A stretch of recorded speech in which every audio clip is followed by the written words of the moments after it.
Hey, it's Mariah. So, welcome to my channel.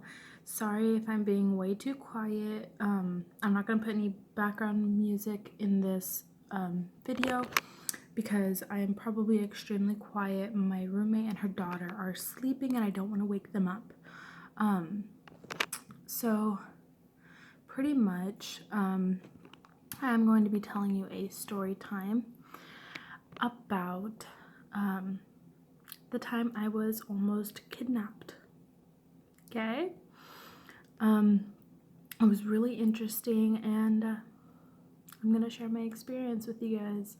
So stay tuned, continue to watch the video, subscribe, like, leave a comment down below what types of videos you would like me to do. It's pretty late at night, so I'm kind of like getting a little distracted a little more. So if there are any other types of videos that you'd like me to do or you'd like to see on this channel, please comment down below and let me know. That way maybe I could see if I could pull them together. And let's get this video started. So pretty much I was on my way to a doctor's appointment one morning, and I had to take the bus because I don't drive. I've yet to learn, and I pretty much just take the bus everywhere, or I walk. But that morning I was taking the bus to the doctor's office, and while I was waiting at the bus stop, this van pulls up. This white van. It had like, I'm not gonna name the company, but it was a company's name on the side of it, but it was like scratched out and dented right there. So it was like an old van. And this old guy, he like pulled over and was like, "Hey, where do you need to go? I'll take you." And I was like, no thanks, like I'm just gonna take the bus. He was like, "No, get in the van, like I'm gonna take you." And I was like, "No, I'm waiting for the bus." And he was like, "Get in the van." I was like, "No." So I started walking to my old high school because it was like just down the street, and it was like the safest place to go. And it was the closest and safest place to go at the time. So I was just gonna head there. And pretty much I started walking, and there was like this street like right there, and he like pulled over onto the side of the street, like went around and then tried to like grab me. Like he laid a hand on me, on my arm. He like tried to pull me into the van. I was like, "No, leave me alone, leave me alone." And I pushed his hand off of me and pushed him away, and then I started walking faster to the school. And so he like, then there was like this busy street that's like right here. So then he goes right here onto this busy street, and he's like going back and forth, just driving back and forth in that busy street as I'm walking on the sidewalk right there, because that's the only way to get to my high school, or my old high school. So basically, as that was happening, I ended up calling the school. I was like, "Hey, like this is going on. Is it okay if I go there? Like I'm an old student. Can you just keep me safe in the office? Like I'm gonna call the police as soon as I hang up with you." They're like, "Yes, no problem.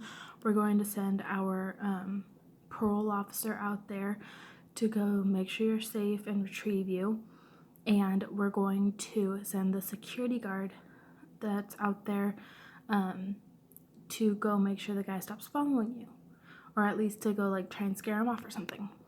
So I was like, "Cool, like thank you, like I'll be safe." So I continue to walk. Then the guy pulls over on the busy street. So like he like pulls over like right here.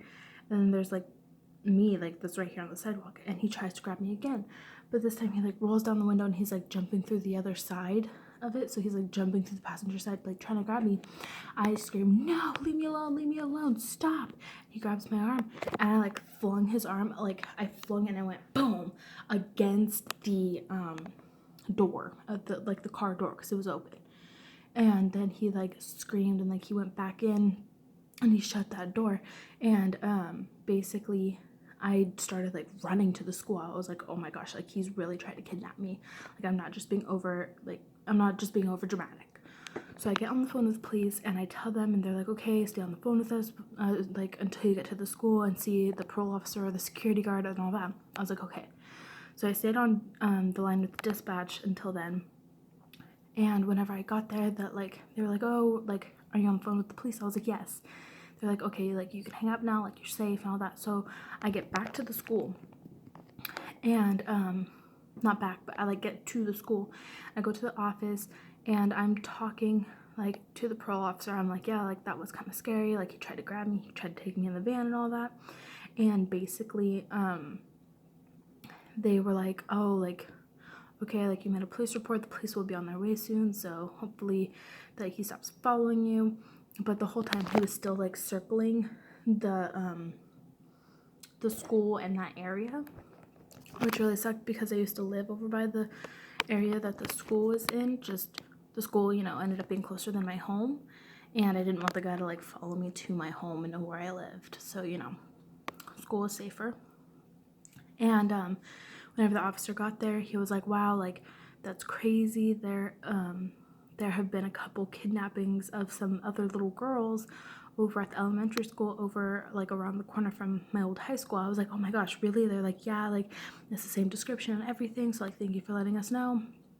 And then about, I want to say almost a year ago, there was another girl at a different bus stop on the same street and across the street from the school that almost got kidnapped from the same exact guy, but they finally caught him, and he is pretty much going to jail for attempted kidnapping because they found the two little girls, like the little girls that were kidnapped that they told me about before.